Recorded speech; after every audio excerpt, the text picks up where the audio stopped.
basically we're gonna talk about gender on YouTube and how people's experiences are different based on their gender, and just generally have a good old chat about that. These are my lovely panelists. So I'm Hannah, by the way.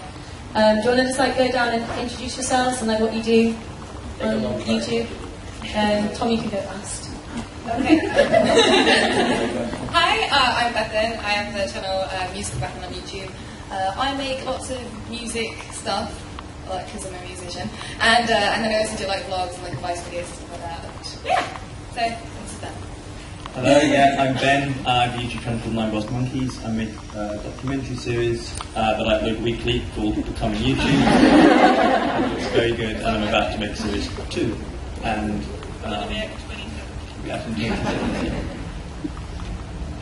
Hi, I'm Alex. I'm transgender, female and male, so obviously once upon a time I identified as female. About 3 years ago I came out as trans and now I identify as male. I make videos for LGBT people, just educating them and just the general public on what it's like to be trans and their gender. Hi, I'm Tom, and So you should go last. I'm eating a sandwich. Hi, it's a burrito. Hi, I'm Tom, and I'm a comedian. That's why you're all laughing.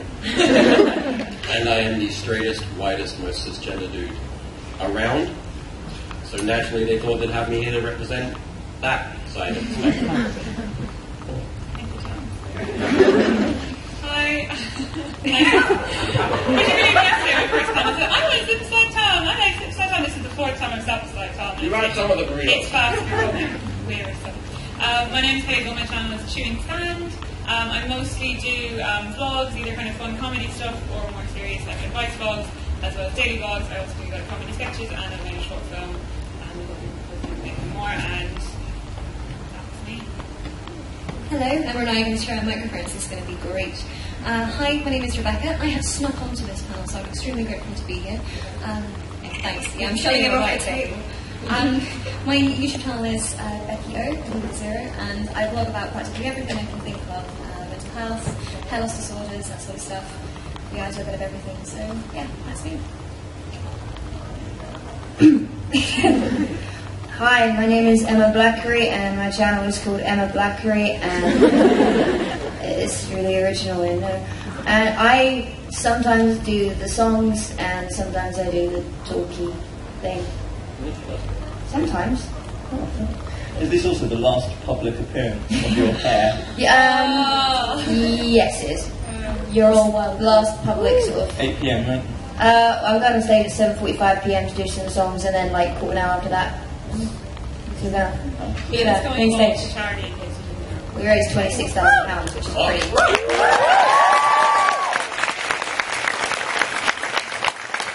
Honestly, thanks for clapping, but it's like thanks for trusting me with your money and hoping that I. Oh, don't worry.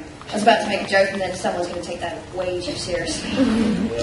Yeah, and I'm Hannah, like I said, and I do vlogs and sex education videos and things like that. So first of all, I thought I'd start things off with there was the Women on YouTube panel yesterday, which was awesome, and obviously that was there to sort of talk about what women's experiences are on YouTube and just to celebrate female content. And this is going to be a bit more of everything and sort of comparing different experiences. And hate comments always come up in these kind of conversations. So I thought, I was wondering what you guys found are the different types of hate comments or just comments in general that you receive that are based on your gender. And you think that you receive those comments specifically because you are a certain gender? Anyone? I'm not sure guys do. I think that's the difference. I think most guys will get comments based on their content, whereas a lot of other content creators, it can be far more personal. Is that right, would you say? Yeah, I mean, like, I don't know. I've had a lot of comments about my tits. Like, all of them are literally just like, they're either like, you know, complimentary, which, you know, is kind of stupid because the video wasn't about my tits, it was about, you know, my content. And then there's also, you know, getting a lot of bad ones, a lot of girls that are like, oh, you know, like, Photoshop and stuff like that, even though it should really matter whatever I'm being. It's freedom of speech, but like freedom of clothing. Yeah. Yeah. So, you know, it's yeah, just stuff like that. And a lot of people, you know, can be really, really judgmental, I feel like, towards girls more than guys. I feel. I don't know why. I think it's. And I try not to take it too seriously, but it's definitely something that is worse for girls, I think. I mean, Bethan, I seem to remember that there was one. Actually, there's quite a few comments I've seen on some of your videos where you've done like hauls and things from women saying you dress like a slut.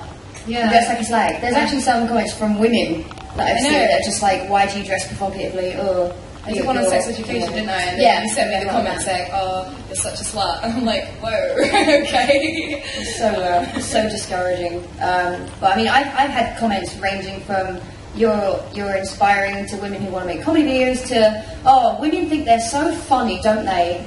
Why don't you go back to the kitchen and make me a sandwich? Oh, it's not 2009 or anything like that. So yeah, I get it. That was like, yeah. No, I mean like that was what everyone used to say back then. I thought, geez, you think we've moved on by now, but no, I get a lot of positive comments, but it's the negative ones that stick out in your mind. I think a lot of the time that's just hate comments in general. I think it's probably unfair to say that people in general on YouTube or in the public eye are sort of sexualised. I mean, that's going to happen. You'll get an awful lot of guys as well getting comments about their appearance, positive and negative, when, you know, as you're saying, that's not what the content is about. Please, can you refrain from looking at the body and look at the neck talking? But yeah, so I mean, it happens to everyone. I think probably the biggest difference, I suppose, is that in general, men on YouTube will get an awful lot less of the rape comments, won't they? So I mean, I think that's the biggest issue. You can bat away, although you're fat, you're ugly, whatever. But when it becomes harassment, or when it becomes threats, and when it becomes, you know, it feels dangerous to you or scary to you, I think that's the biggest issue. And I'm very lucky in that I have a lovely, loyal, nice audience. I'm very, very, very will get that kind of thing on a comment that doesn't really bother me. But I do know an awful lot of women who do have to put up with that. I mean, I once got told that someone was going to fucking shoot me at VidCon, and then I was like, I'm nervous about going to VidCon, but the amount of women that must receive comments like, I'm going to rape you, like, the fact that you can still then, like, I wouldn't have the chutzpah to go outside and be like, no, if I got as much, like, threats as, like, that, I'd just be like, no, I can't do it. And like, I know it's, and this is like, and just before, like, someone says, like, something really, really powerful, and completely blows this point out of the water, like, yeah, the best I got as me, in regards to comments about my gender, is being told to shut up when I try to talk about interesting things. Interesting things, that's the stupidest thing I've said. When I try to talk about this issue, which is interesting, because obviously it's like, well, you're a straight cisgender male, you can't talk about these issues, but it's like, but I really want to, because my audience is a bunch of 13-year-old kids that are really ignorant, so I kind of need to help work with me here, guys, because I kind of want to be like, hey, guys, this thing, because I do, unfortunately, have the platform to educate a bunch of ignorant, stupid kids, so that's what I want to do with my straight whiteness. No, I'm sorry to be cocky, but like you totally should. Like, and I said, I was on a panel about women on YouTube at VidCon as well, and I made this point like that. It's all well and good when women talk about it, and there are so many strong, powerful women who can and are in a position that they can. It's great. Unfortunately, there's just so many ignorant people, and there's been so much propaganda over the years to paint feminists as these like monsters, you know, who want to take over the world instead of just being equal. So I feel like when men talk about it, it rings more true, and other men are more likely to listen. Unfortunately, that's just the case. So having people listen to talk about it is brilliant, and not just women on YouTube, but the entire gender issue, the entire issue that, you know, there should just be equality across the board, has to kind of come from white males. Actually, for the first time this year, VidCon's Women on YouTube panel, I mean, it took place this year, which is more than happened last year, but they had a guy, Liam Dryden, on it. Like, did that sounds like a movie. This one of the sexism on YouTube panel. Yeah, the Women on YouTube panel was before. Yeah, you don't necessarily need men on a Women on YouTube panel, I think. That's like kind of having like, that's like if we were doing a visual effects on YouTube panel and then there was just a beauty guru, you'd be like, what? So I find like... Sorry, do you want to add something back? Hello, hello, something. Hi. No, I posted a video about 2 weeks ago about sexual harassment. A guy looked down my top in Tesco's and the video talks about what happened and then moves on to the topic of sexual harassment. I had 3,000 comments on that video, and I reckon more than half were not just men, but females and males both tearing me down. And I just, not that I'm saying that if a man did it would be better, but say for example a man did that about his crotch as opposed to his t-shirt, then it would have had a completely different response. It was the whole thing about gender on YouTube. It can be quite harsh. It's the best part. I remember watching that video of yours, and it's the whole thing that people, like, how, it's so black and white, like, don't look down people's tops, don't have a go at them, they can wear what they want, you know, like, it should be so easy, like, we should all be thinking the same thing when we're not, like, why, you know, it's just so stupid. I just realised I want to quickly, because there's a little man writing social justice posters in my head all the times, sorry, a little woman, and when I get the worst example of a counter channel to visual effects as a beauty guru, because beauty gurus are actually pretty fucking wicked at visual effects. I've learned with all the makeup stuff. So let's go with cooking. I said a cooking channel. They have nothing to do with visual effects. So moving on.